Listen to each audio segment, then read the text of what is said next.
ආයිබෝවන් අද අපි කතා කරන්න යන්නේ මේ දවස්වල ගොඩක් දෙනෙක් අතර කතා බහට ලක්වෙච්ච දෙයක් ගැන සබරගමුව විශ්වවිද්‍යාලයේ වුණු ශිෂ්‍ය මරණයක් සම්බන්ධයෙන්. ඔව් ඇත්තටම හරිම කනගාටුදායක සිදුවීමක්. මේක සෑහෙන කම්පනයක් ඇති කරලා තියෙනවා විශ්වවිද්‍යාල ප්‍රජාව ඇතුළෙත් ඒ වගේම සමාජෙත්. විශේෂයෙන්ම මේකට නවකවදය සම්බන්ධයි කියන කාරණේ ඒක සමාජ මාධ්‍යවල හැම ගොඩක් පැතිරෙනවා දැක්කා. හරියටම. ඒ කාරණේ නිසා තමයි මේ සිද්ධවීම ගැන තියෙන අවධානය තවත් වැඩි වෙලා තියෙන්නේ. තාක්ෂණ විද්‍යාපීඨයේ දෙවනි වසරේ ශිෂ්‍යෙක් තමයි මෙහෙම හදිසියේ මිය ගිහින් තියෙන්නේ. ඉතින් මේ තත්වෙත් එක්ක මොකක්ද දැන් වෙන්නේ? මොකකද නිල මට්ටමේ දැනුවත් කිරීමක් වුණාද අමාත්‍යාංශයෙන් වගේ? ඔව් අධ්‍යාපන උසස් අධ්‍යාපන අමාත්‍යාංශය එයාලා නිවේදනයක් නිකුත් කරලා තියෙනවා මේ සම්බන්ධයෙන්. එහෙමද?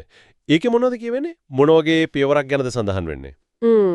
එයාලා කියලා තියෙනවා මේ මරණයට හේතු වුණු කාරණා ගැන හොයන්න ඒ කියන්නේ සම්පූර්ණ පරීක්ෂණයක් කරන්න පරීක්ෂණ මණ්ඩලයක් පත් කරලා තියෙනවා කියලා. හරි. ඒක හොඳයි. ඒ කියන්නේ කඩිනම් පියවරක් අරන් තියෙනවා. ඔව් ඒ වගේම එයාලා කියනවා අර පරීක්ෂණ මණ්ඩල වාර්තාව ලැබුණ ගමම්ම ඒ අනුව විශ්වවිද්‍යාල පාලනාධිකාරියයි විශ්වවිද්‍යාල ප්‍රතිපාදන කොමිසමයි ඒ කියන්නේ UGC එකයි අවශ්‍ය හැම පියවරක්ම ගන්නවා කියලා.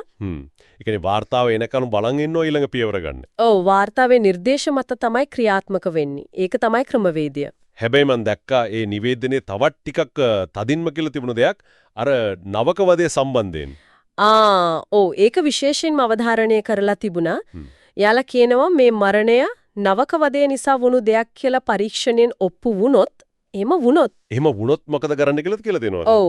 එහෙම වුණොත් වග කියන්න ඕන හැම පාර්ශ්වයකටම විරුද්ධව අවතින නීතිය යටතේ ගන්න පුළුවන් උපරිම ක්‍රියාමාර්ග ගන්නවා කියලා තමයි අමාත්‍යාංශය කියන්නේ.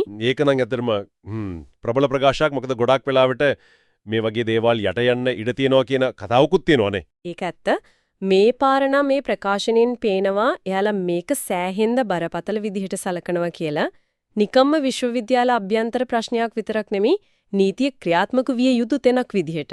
ඉතින් දැනට තියෙන තොරතුරු අනුව පැහැදිලි බලධාරීන් මෙගෙන අවධානයෙන් ඉන්නවා විශේෂයෙන්ම අර නවකවදය බලපෑමක් තියනවද කියන එක ගැන. ඔව් ඒ වගේම විනිවිද පේන පරීක්ෂණයක් සහ වැරද්දක් වෙලා තියෙනවා නම් ඒකට අනිවාර්යයෙන්ම ප්‍රතිවිපාක ලැබෙයි කියන අන්න ඒ වගේ බලාපොරොත්තුවක් තියාගන්න පුළුවන් වගේ. හරි. හැබැයි මේ සිදුවීමත් එක්ක ආයමත් උඩට එන ප්‍රශ්නයක් තමයි මේ නවකවදය කියන එක. විශ්වවිද්‍යාලය ඇතුලේ මේක තාම තියෙනවා. අයි මේක නතර කරන්න බැරි වෙලා තියෙන්නේ. ඒක තමයි ඇත්තටම කතා කරන්න ඕන ගැඹුරුම කාරණය. නීති තියෙනවා, ප්‍රතිපත්ති තියෙනවා, දඬුවම් ගැන කියනවා. ඔව් වැඩමුළු තියෙනවා, දැනුවත් කිරීම කරනවා. හරියටම. ඒත්යි තාමත් මේ වගේ දේවල් වෙන්නේ. ඒ කියන්නේ මේක නිකම්ම නීතියෙන් විතරක් විසඳන්න පුළුවන් ප්‍රශ්නයක් නෙමෙයි වගේ නේද? එහෙම හිතනවා.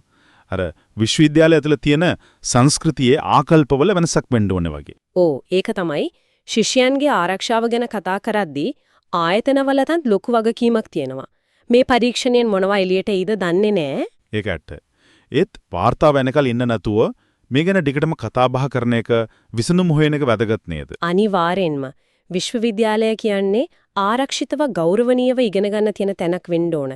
ඒ පරිසරය හදන්න තව මොනවද කරන්න පුළුවන් කියන එක ගැන අපි දිගටම හිතන්න ඕන.